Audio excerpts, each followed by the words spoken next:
19절부터 22절입니다. 교독을 하시겠습니다. 내 사랑하는 형제들아, 너희가 알지니 사람마다 듣기는 속히 하고 말하기는 더디하며 성내기도 더디하라. 그러므로 모든 더러운 것과 넘치는 악을 내버리고 너희 영혼을 능히 구원할 바 마음에 심어진 말씀을 온유함으로 받으라.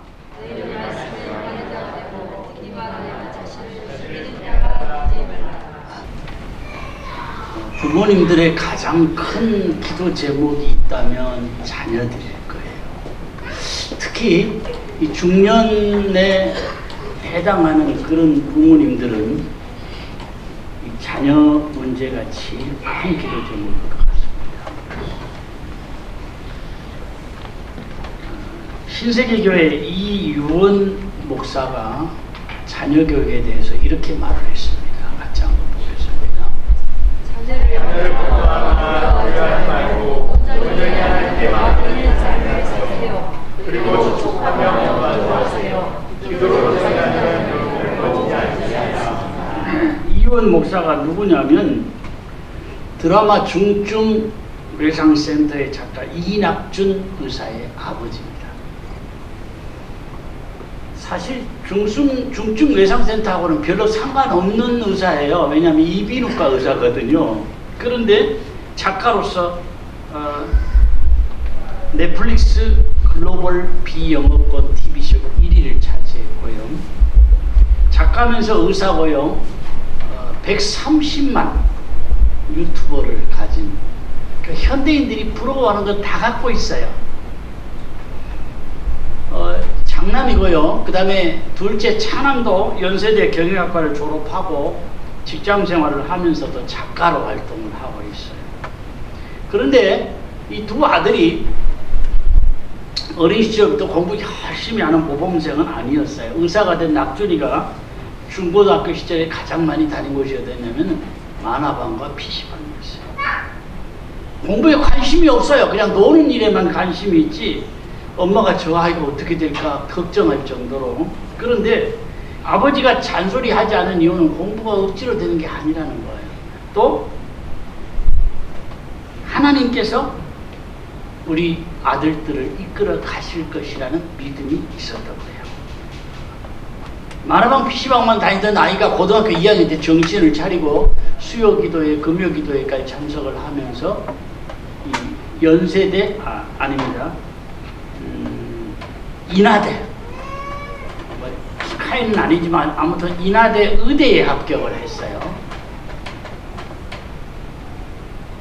사실 아버지도 실력이 있는 사람입니다. 아버지가 신학을 하기 전에 서울대 성악과를 다녔어요. 서울대 성악과 1학년 때 친구의 전도로 예수 믿게 되고요. 수련회 때 하나님을 만나고 내가 목사가 돼야 되겠다. 그래서 서울대 성악과를 마치고 신학대학원에 진학을 해서 목사가 된 사람인데, 둘째 아들도 역시 이 연세대 경영학과를 졸업을 했어요. 그리고는 직장 생활을 하면서 작가로 활동을 하고 있어요. 그런데 전도사 시절에, 이게 아버지가 전도사 시절에 결혼을 하려고 하는데 상대가 누구냐면 서울대 치의대 출신이에요. 그러니까 서울대 치의대까지 보내놨는데 가난한 전도사한테 결혼한다 그러니까 아예 핍박이 너무 심해서 아예 사위를 쳐다보지 않는 거예요. 장인 장모하고 아예 만나지를 못한 거예요. 그래서 자기들끼리 결혼하고 아이 둘 낳을 때 처음으로 장인 장모의 얼굴 볼 정도로, 그 정도로 반대가 심했던 거예요. 다시 한번 이유원 목사가 한 자녀 교육에 대한 말씀을 다시 한번 보겠습니다. 자녀를 걱정하거나 두려워하지 말고 온전히 하나님께 맡기는 삶을 사세요. 그리고 축복하며 기도하세요. 기도로 대상자는 결코 거짓지 않으시라. 특별히 중년 자녀를 둔 부모님들은 야가 앞으로 어떻게 될 거냐 걱정하거나 두려워하지 말고 축복하며 기도하셨으면 좋겠어요. 그리고 축복하며 기도로 세운 자녀는 결코 무너지지 않는다는 사실을 다시 한번 마음에 확실하게 가지셨으면 좋겠습니다. 누구나 사는 동안 시험거리는 없었으면 좋을 것 같아요. 시험거리가 없으면 참 좋겠다. 그런데 우리의 믿음은 시험을 이길 때마다 점점 더 잘하고 성숙해지더라는 거예요. 아브라함에게 가장 힘든 시험은 이삭을 바치라는 거예요. 칼로 잡아서 각을 떠서 제물로 바치는 거예요. 죽어도 못할 것 같아요. 그런데 그 어려운 시험을 만점 합격하고 나서 아브라함이 대대로 명예로운 이름이 되고 당대는 물론이고 자손이 잘 되는 복을 받게 된 겁니다. 유혹적인 시험이든지 하나님의 연단이든지 간에 잘 이겨서 우리 믿음이 한 단계씩 올라가고 주님 예비하신 축복의 상급을 내 생활에 체험하셨으면 좋겠습니다. 오늘 말씀은 우리를 더 성숙한 믿음의 사람 되게 하려고 주시는 말씀이다. 그렇게 생각하시면 됩니다. 구원 문제와는 관계가 없어요. 나만이 아니라 주변 사람에게 덕을 끼치고 유익을 주는 축복의 도구, 바로 이것을 말씀하고 계시는 거예요. 22절 보겠습니다.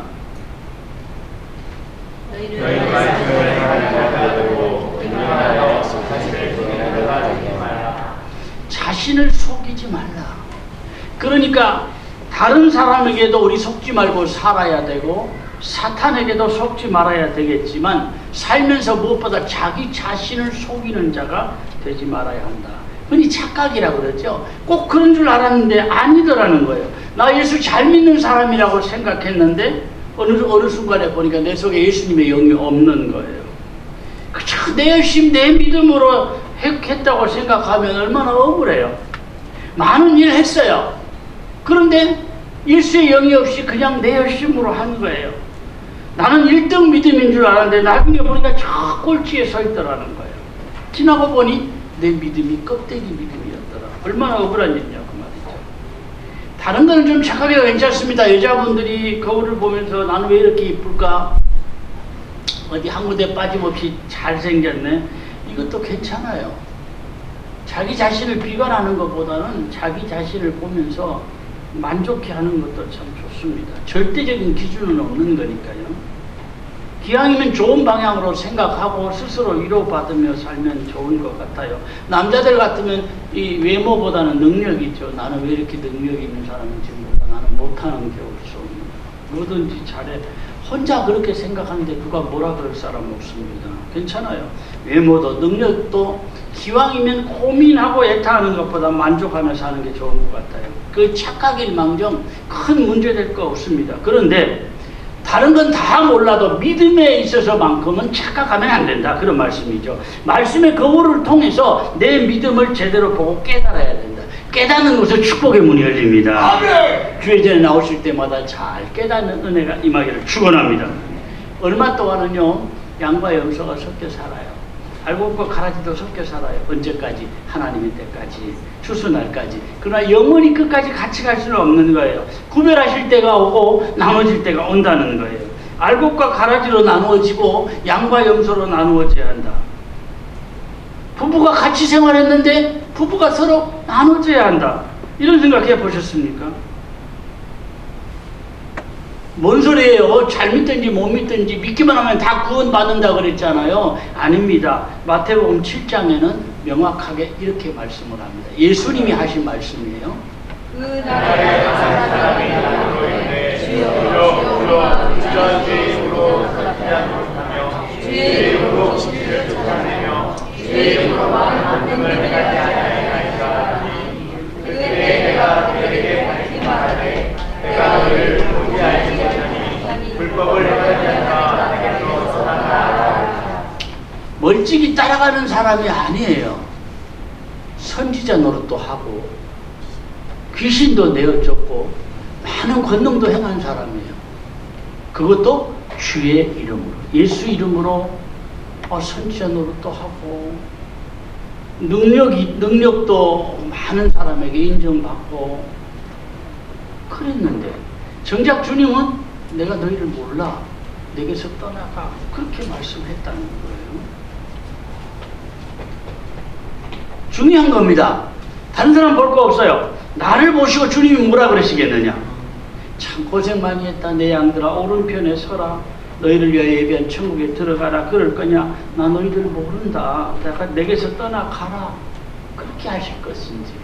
다른 사람은 관심 가질 거 없어요. 내가 1번이냐 2번이냐. 우리가 때로 연약해서 넘어지기도 하고 불순종하고 거역해서 주님 속을 상하게 할 때도 있지만, 그래도 나는 주님의 음성을 듣고 따라가고 주님은 나의 걸어가는 길을 꼭 붙잡고 계시는 줄로 믿으시기 바랍니다. 아멘. 이미 구원받은 우리예요. 더 성숙한 자리로 나가야 되겠는데 배워야 될 게 뭐냐. 속히 할 것과 더디 할 것을 알아야 한다. 19절 보겠습니다. 내 사랑하는 얘들아 너희가 듣니 사람마다 듣기를 속히 하고 말하기를 더디하며 성내게 도전하라. 속히 할 게 뭐예요? 듣는 거. 세상 돌아가는 이야기 좀 몰라도 괜찮아요. 요즘 인기 있는 드라마가 뭔지 몰라도 괜찮아요. 정치 이야기 좀 몰라도 괜찮아요. 알면 좋지만 몰라도 그만해요. 뭘 듣는 일에 속히 하냐? 하나님의 말씀을 듣는 데는 깨어 있으라. 아멘. 하나님의 말씀을 갈급해하고 사모하라는 말씀이에요. 믿음은 들음에서 나며 들음은 그리스도의 말씀으로 말미암는다 그랬잖아요. 하나님의 말씀 앞에 서는 시간이 점점 많아졌으면 좋겠습니다. 아멘. 더디할 건 뭐냐? 말하기는 더디하고 성내기도 더디하라 그랬어요. 귀는 두 개인데 입은 하나잖아요. 많이 듣고 적게 말하라는 그런 의미도 있고요. 말이 많으면 실수가 많다 그랬어요. 또 한 가지 중요한 것은 이 땅에서 우리가 믿음 못지않게 어떻게 말하며 살았느냐에 대해서 주님 앞에 설 때 신문을 받을 것이다. 성경은 그렇게 말씀을 해요. 마태복음 12장 36절에 내가 너희에게 이르노니 사람이 누수이와 말하리 심판하리 이에게 거스름을 먹으니. 말 그거 별거 아닌 것 같은데 주님 앞에 설 때 너 왜 그랬냐? 신문을 받는다는 그런 이야기예요. 그렇다고 무조건 말을 안 하는 것만 좋은 건 아니에요. 잠언 25장에 보면 또 이렇게 말씀을 해요. 아로새긴 은쟁반에 금사과. 얼마나 보기 좋아요. 믿음 생활하면서 우리 기도 제목 중 하나는 아버지 저의 입술로 덕을 끼치는 말, 은혜로운 말, 위로하고 격려하는 말, 주님을 전하는 말만 하게 해 주옵소서. 같이 한번 볼까요? 아버지 하나님 저희 입술로 덕을 끼치는 말, 은혜로운 말, 위로하고 격려하는 말, 주님을 전하는 말만 하여 주옵소서. 행하고 나의 발등에 상처받거나 시험에 하게 하여 주옵소서. 아멘. 이거 다 우리가 실천을 못해도 이런 마음으로 기도하는 사람 성숙한 사람이에요. 잠언 26장에는 이렇게 말씀을 합니다.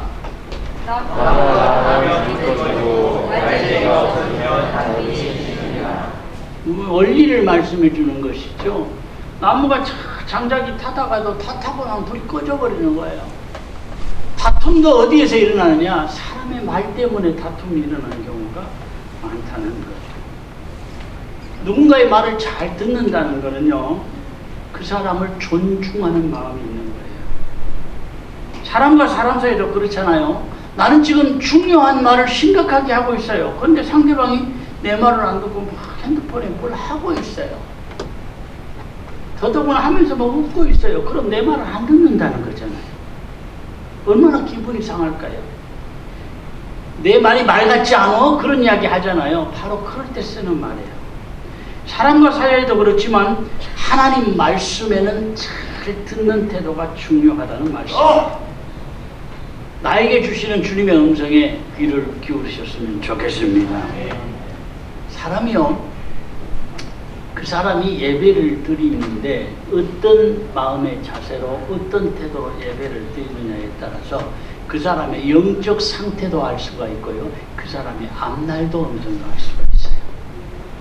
다른 사람에게는 제가 이야기 안 해요. 괜히 시험에 들 수 있으니. 아내에게는 저 사람은 이럴 것 같아. 그러면 거의 맞아요. 어떤 사람은 믿음이 참 좋아 보이고 막 열심히 처음부터 열심히 있는 것 같은데 예배하는 태도를 보니까 말씀에 대해서 은혜 받고 빨려드는 흡입력이 전혀 없어요. 말씀을 듣는 시간에 자꾸 여기 보고 저기 보고 이상한 일에 자꾸 마음을 자꾸 다른 데 쓰는 사람들이 있어요. 그런데 아니나 다를까 오래 못 가요. 겉으로는 열심히 믿는 것 같고 막 잘 믿는 것 같고 그냥 이 뻥을 많이 치는데도 예배 태도가 아니다. 저 사람 오래 못 갈 것 같다. 그런데 진짜 얼마 못 가고 다른 조그마한 교회 등록해서 다니고 있더라고요. 왜 그렇게 다닐까 생각을 해보니까 큰 교회는 감히 못 가는 거예요. 좀 만만해 보이는 교회. 우리 교회보다 훨씬 더 적게 먹는 교회. 그러니까 거기 가가지고 우리 교단 교회예요. 거기도 또. 거기 가가지고 목사님 속을 그렇게 많이 썩인대요. 안 나왔으면 좋겠다. 그러는 그 처음에는 막 뻥을 얼마나 치든지 큰 거물이 왔다고 막 좋아했대요. 부인은 권사고 자기는 장로주사고 그러면서 뭐 전국적으로 뭘 어떻고 막 뻥을 쳐놓으니까 와 좋은 사람 왔다고 능력이 들어갔다고 그랬는데 조금 지나니까 흥신도 안 말썽만 부리고 목사 속으로 그렇게 많이 들이고 차라리 안 나왔으면 좋겠어요. 저한테 그러더라고요. 중요한 것은요. 지금 그 사람이 얼마나 갖추었느냐, 얼마나 많이 배웠느냐, 믿음의 경력이 얼마냐, 직분이 무엇이냐 이게 문제가 아니고요. 예배를 드릴 때 말씀에 흡입력이 있느냐, 말씀을 잘 받아들이고 하나님의 말씀에 귀를 기울이느냐, 안 그러면 다른 곳에 마음이 있느냐, 이 차이가 그 사람의 앞날을 다르게 만들어요. 영적인 것뿐만 아니라 인생의 앞날도 다르게 만들어요. 목사는 될 수 있으면 교인들에 대해서는 좋게 생각하는 쪽으로 자꾸 마음을 둡니다. 안 좋은 게 보여도 그럴 수도 있지. 그 형편에서는 저 사람은 마음에 상처가 있어서 그럴 수도 있지. 자꾸 좋은 방향으로 그렇게 하려고 하는데 그런데 말씀에 집중하지 못하고 예배에 집중하지 못한 사람의 경우에는 두 가지 경우가 있습니다. 첫째는 무엇인가 세상적인 걱정이나 근심에 사로잡혀 있는 사람. 예배는 드리고 있는데 지금 온통 투자해놓은 무엇인가에 자꾸 마음이 들어있든지 안 그러면 날린 것에 사로잡혀 있든지 세상적인 걱정에 사로잡혀 있든지 그럼 예배를 제대로 못 드려요. 그런 사람은 몸만 앉아있지 마음은 다른 곳에 있는 거예요. 또 하나는 우리 교회에 나오는 목적이 따로 있는 사람도 있습니다. 뭐 여러 가지가 있을 수 있겠죠. 장사하려고 나오는 사람도 있겠고 또 무슨 이단을 어떻게든지 꼬아서 데리고 가려고 나오는 사람도 있겠고 어쨌든 우리 교회에 나오는 목적이 따로 있는 거예요. 뭔가 세상적인 걱정이나 근심에 사로잡혀 있든지 목적이 따로 있든지 간에 공통점은 뭐냐? 한마디로 마음이 딴 곳에 있다는 거예요. 여러분 몸은 나와 있지만 마음에 딴 곳에 있으면요 은혜가 안 됩니다. 목사의 말씀이 은혜가 없어서가 아니고요. 말씀을 조금 잘못 전해도 하나님의 말씀은 들을 귀가 있는 자에게는 들리고요. 마음의 준비가 되어 있는 사람에게는 받아들이게 되어 있어요. 그런데 마음이 딴 곳에 있으면 아무리 좋은 말을 해도 안 들려요. 귀로는 듣는데 마음에는 안 들어오는 거예요. 내 영혼에는 전혀 도움이 안 되는 거예요. 성숙한 믿음의 사람은 다른 건 몰라도 주님 주시는 음성이 잘 들립니다. 주님 주시는 말씀은 물론이고요. 누군가 나에게 이야기할 때 잘 들어주는 성숙한 사람 되셨으면 좋겠습니다. 사람이 순간적으로 화내는 것은 죄가 아닙니다. 그런데 화가 큰 일을 저지르는 죄로 연결될 수 있어요. 대부분 사건 사고가요 오랫동안 계획했다가 한 것도 있지만 홧김에 이런 일들이 많잖아요. 사실 부부는요 몇십 년을 함께 고생하고 함께 인생을 헤쳐나온 부부입니다.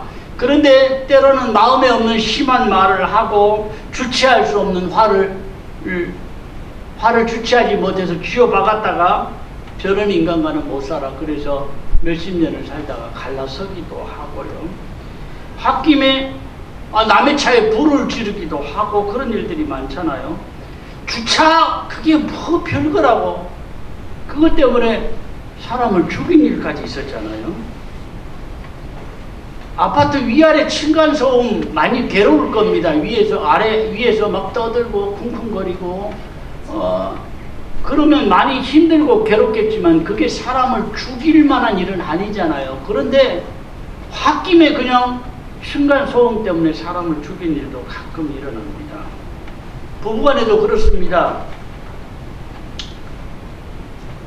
미국에 살던 우리 한인 부부가요 주일날 교회에 가다가 차를 타고 교회에 가다가 남편이 아내에게 늦장 부린다고 좀 잔소리를 했어요.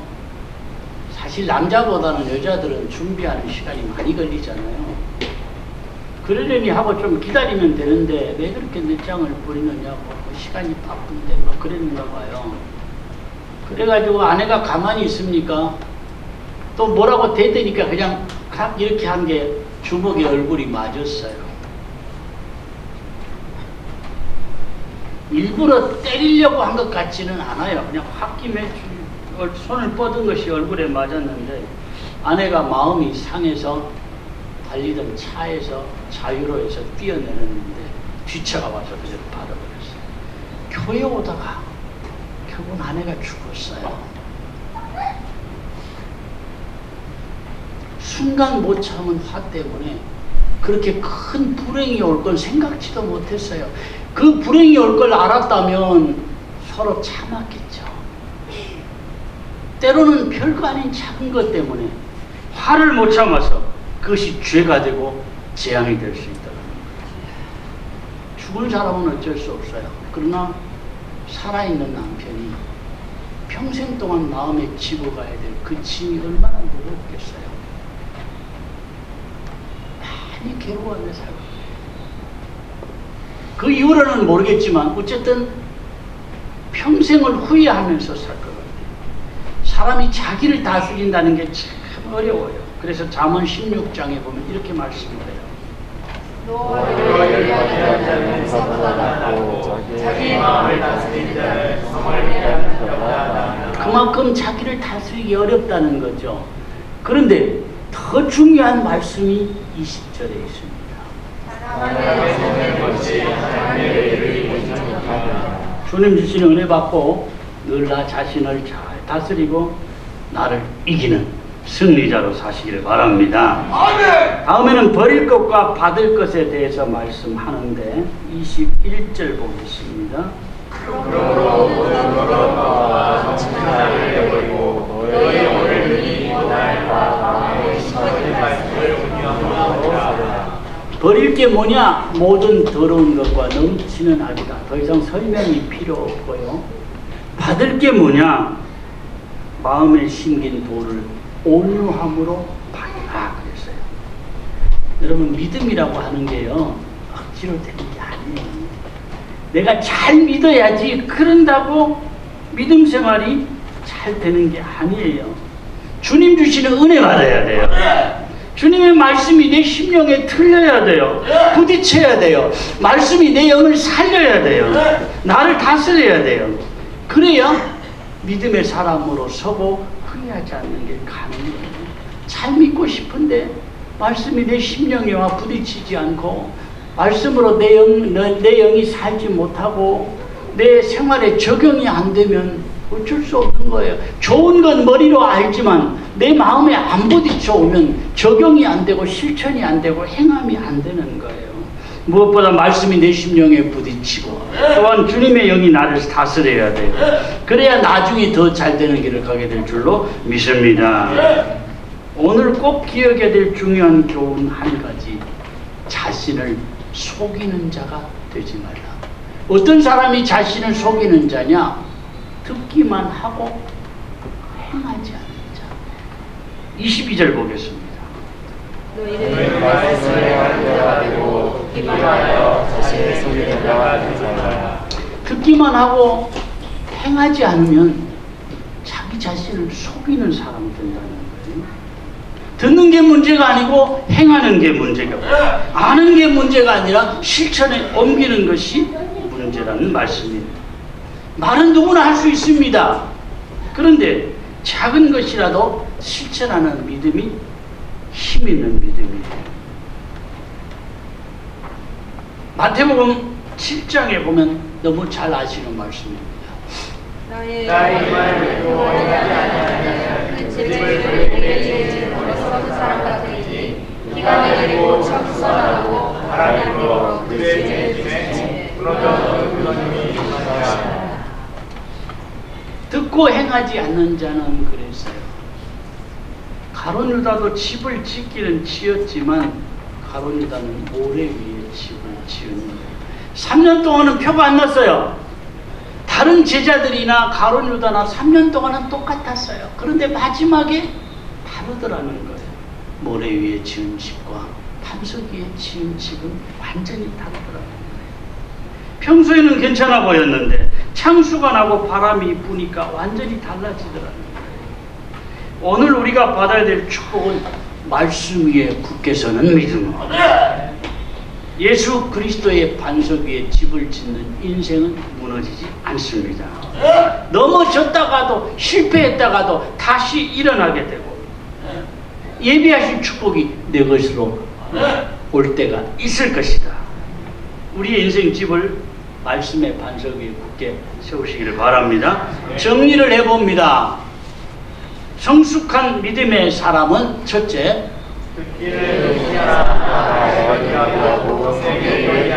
아멘. 두 번째,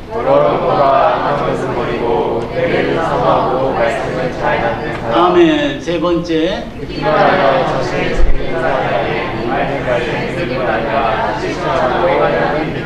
아멘. 가장 중요한 거 자신을 속이지 말라는 말씀이에요. 평소에 다 알잖아요. 다 아는 말씀인데 내가 알면서도 다 실천하지 못하는 말씀이에요. 목사가 이거 잘하게 여러분도 이렇게 하십시오 하면 더 좋겠지만 저도 잘 못해요. 저도 잘 실천하지 못하는 말씀이지만 목사의 음성이 아닌 주님이 나에게 들려주시는 음성으로 받으셨으면 좋겠습니다.